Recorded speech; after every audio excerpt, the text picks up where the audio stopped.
பார்த்த சாரதியின் மைந்தனே உன்னை பார்க்க வேண்டிய தவம் இருந்து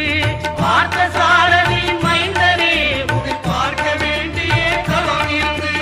இருமுடி எடுத்து எருமேலி வந்து ஒரு மனதாகி பேட்டை துள்ளி அருமை நண்பரா பாவரை தொழுது ஐயனின் அருள்மலை ஏறிடுவார் சுவாமியே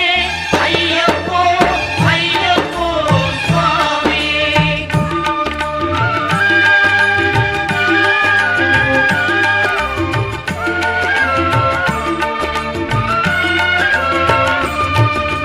அழுகை ஏற்றும் ஏறும்போது ஹரிகரன் மகனை துதித்து செல்வார் வழிகாட்டிடவே வந்திடுவார் ஐயன்